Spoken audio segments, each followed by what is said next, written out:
Welcome to another tutorial. This one is our Christmas Cardinal. I've got the lyrics of a Christmas carol on here, hence the reason Christmas Cardinal, and we're going to be doing some snow. So it's kind of a wintry, Christmas themed watercolor. So let's get started. I've already pre-printed Let Heaven and Nature Sing onto the paper. I've actually taken it to a local printer because anytime I stick watercolor paper into my printer, it ends up jamming, or leaving black streaks or putting holes in the paper. So we use a little bit of a heavier duty printer through the printing company that's here local. And then I've got my number 4 and my number 12 Princeton round brushes here. Those are kind of my go-to brushes for these smaller paintings. And then the colors that I have are indigo, cadmium red, manganese blue, black, and transparent orange. And those are all Winsor Newton colors.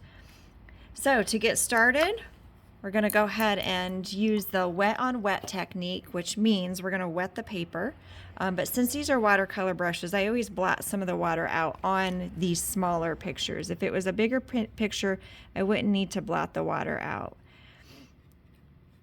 But if you don't, then you get puddles. And we don't need puddles on something this small, because really the point of the wet on wet technique is to give you more time to move the paint around before it dries so that you don't get those hard lines. It's also a great way of mixing colors, which we'll do after a bit. But to mix the red, I'm just going to do one puddle, very small puddle of water here, just with my brush, and then dig into the red and mix it in. This will be a couple layers of paint depending on the consistency that you make. The more water you have, the lighter it's going to go on. And I'm going to blot once again and then go ahead and paint over the cardinal.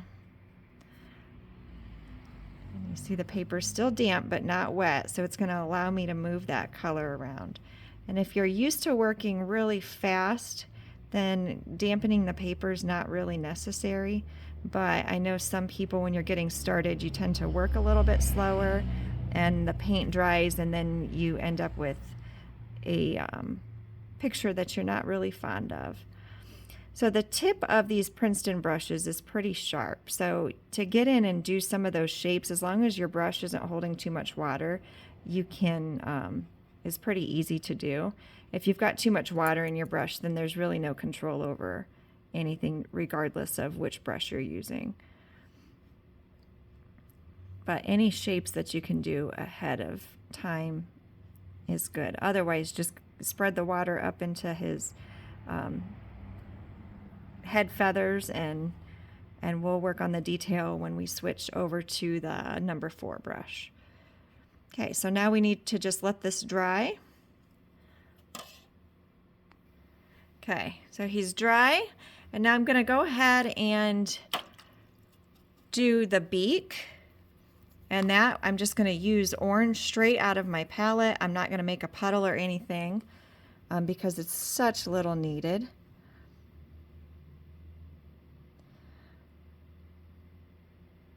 And now I'm going to, oh, that was done with the number 4 brush. And now back to the number 12 brush. Make sure it's really clean.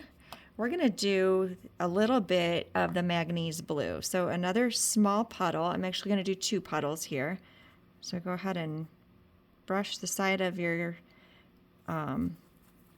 palette to get some of that water out.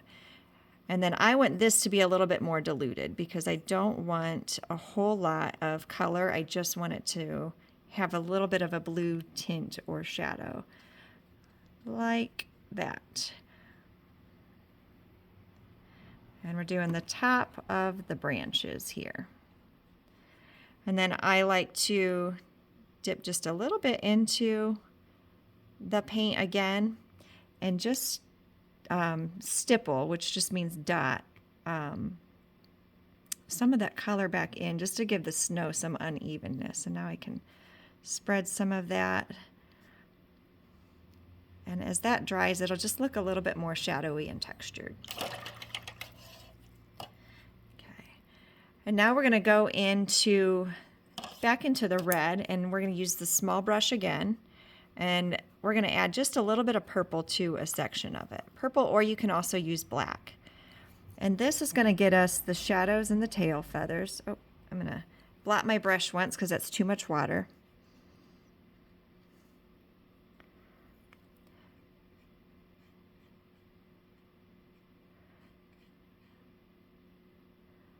And the underwing. Add a little more purple to that.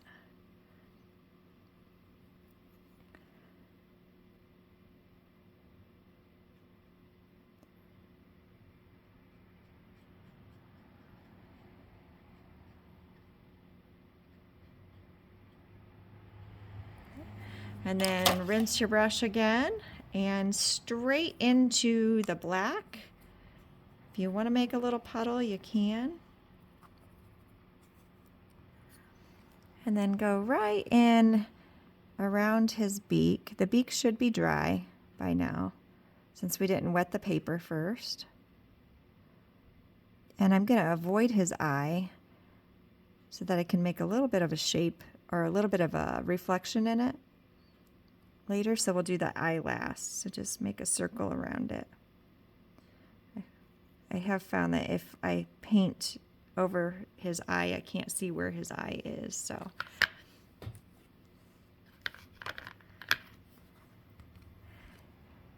and I'm going to pull that black right off his beak.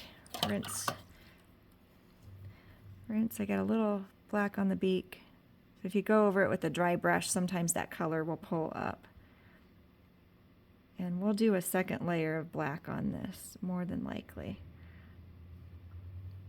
Okay, now we're going to mix the brown color. And brown I make from black. Do one little puddle with your number 4 brush, and orange.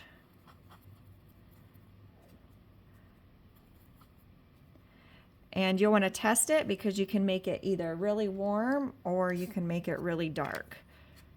And I am happy with that. If it was too orange, you could even add a little bit of blue. And add just a little bit more water and then just trace down with long strokes down the paper.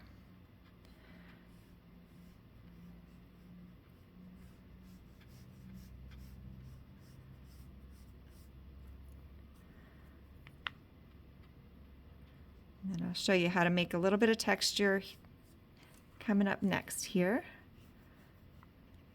That way it looks a little bit more rugged and natural.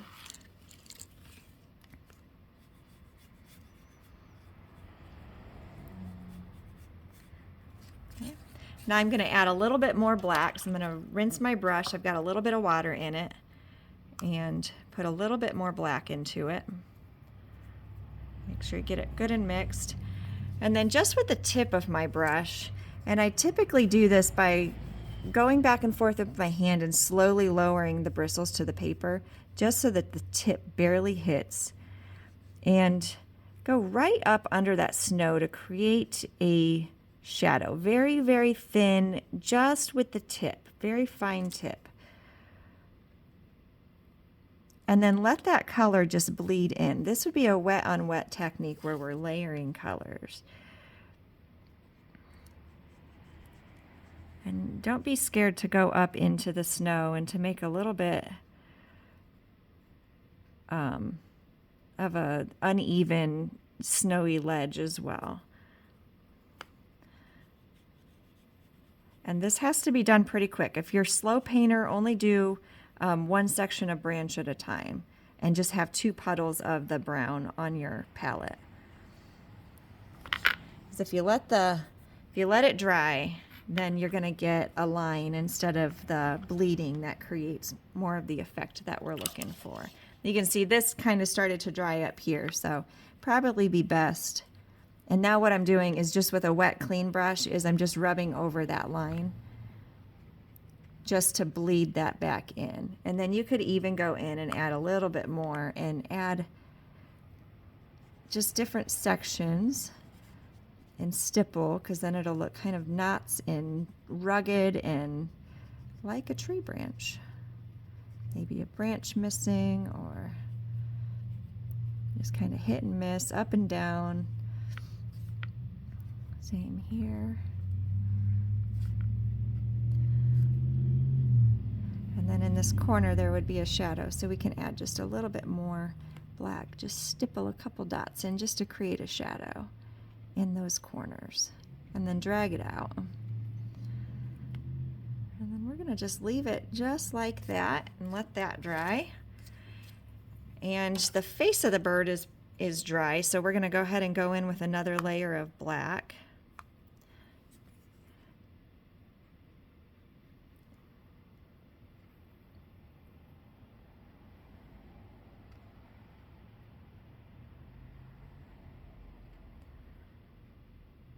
Okay. And then I'm going to wet the bird. I'm going to go back to my number 12 brush and wet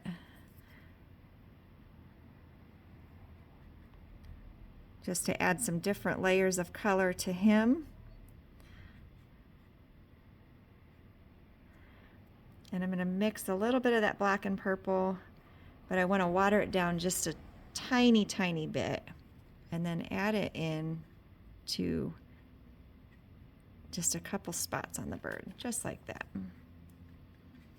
And then I'm drying my brush and stopping some of that water up. It is pulling some of my paint up, so we're going to go back in and fix it in just a little bit. But I like to add just a little bit of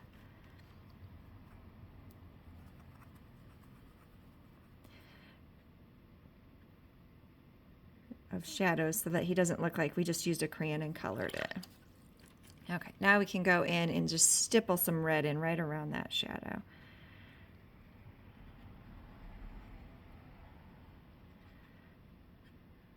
Like so. Okay.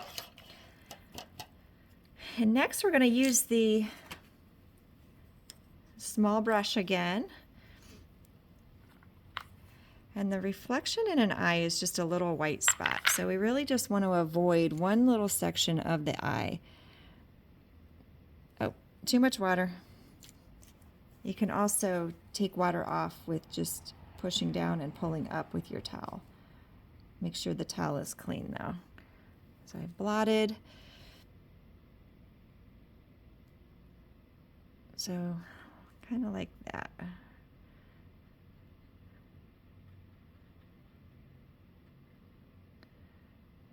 We might just add a little bit of white to that as well.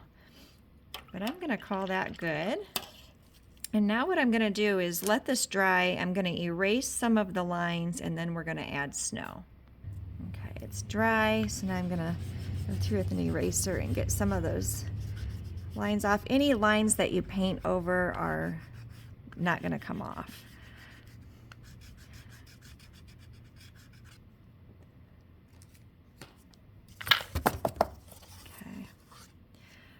Oh, and I want to go in just a little bit more. I'm going to squeeze the water out of this and go back in with the black again. I've got a tiny puddle on that right in the palette, and just make another circle here.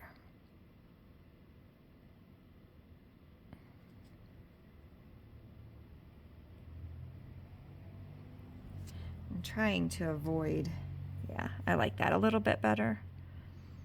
Might go just a little bit more black even.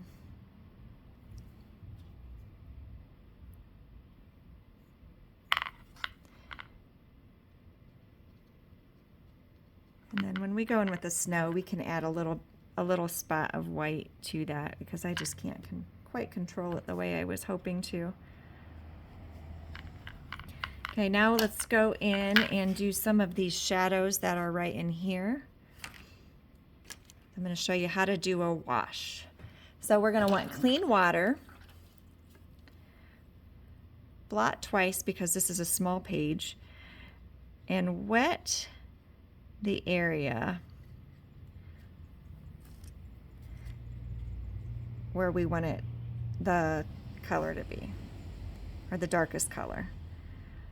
Now if you do one side of the bird, I like to fade it out on the other side of the bird so that there's not an abrupt spot. And same with the branch.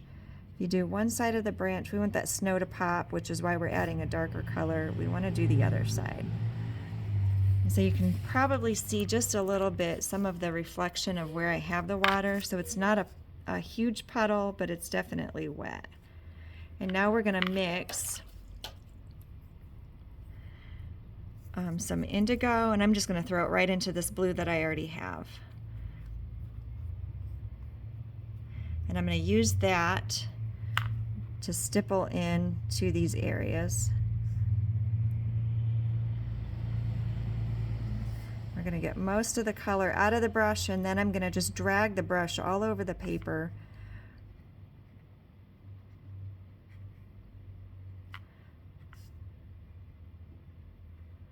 to blend this paint out.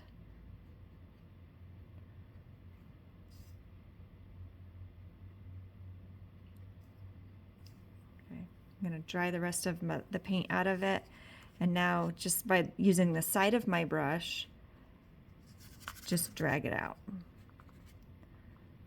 No rhyme or reason, no pattern, no thinking. You have to be careful around the feathers and around the bird. But you can run it right into the tree. Nobody will know.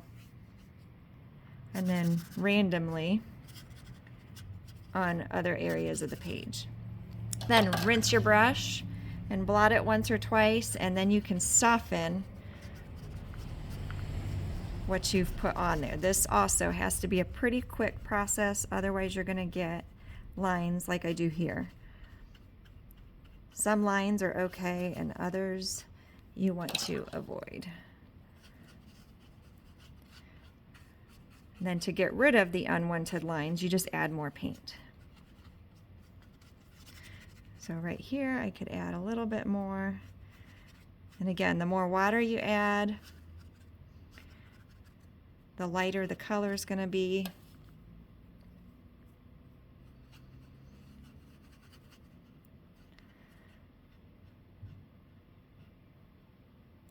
And then we can get in here and really darken right up against the branch.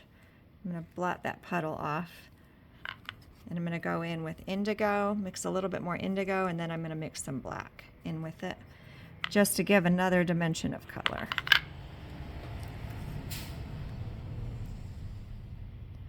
And that really makes the bird pop and the snow pop. I only like to do the dark areas around the subject because then your eye is drawn to the subject in the center of the page. Whereas if I put a bunch of dark out here, then your eye goes all over the place when you're looking at it. So in my opinion, it just makes the painting a little bit more focused on the actual subject. And I do that with most of my paintings. And then again, I'm going to rinse my brush and just drag that color out a little bit before it dries. Again, it's a very quick process. If this was a larger painting, I would do this in sections. Sometimes just touching the edge with the water is good enough. And then the color that you pick up out of that area, you can also push to the other parts of the page. Okay, then we're almost done. We're just going to let that dry a little bit and then add the snow. So with the snow, I'm going to use my Winsor Newton ink and my number 12 brush. So the ink is just this little tiny thing. And I always shake it because it does tend to get dried around the rim. And then my number 12 brush, really clean, blot it just a couple times, and then dip in about 1/4 of an inch. Maybe about like this. And then holding my fingers out, and I'm going to put a little piece of scrap over the words so that I don't get too much on those. And then you'll want to practice first. make sure that it's not going to come down in too big of specks. You'll want to dry your brush if you get huge spots, but I'm going to leave it just about like that. Now, if your paper is wet while you do this, the snow will blend into your paper a little bit more too. So if you want the snow to really pop, you will want to dry your paper. Make sure that your paper is dry. And now for the little part in the eye, I'm going to just dip to the top ring of my ink. I'm going to dab it once. I'm going to practice over here. Yeah, just like that. And just make a little rectangle where the eye is. I don't like that snow is right by the eye either. And I'm also going to outline it a little bit. This is really, really tricky. There we go. Again, slowly lowering my arm till the bristles touch the page, but I'm going to fill in those two spots there with, I'm going to paint over them because I don't like where that snow landed.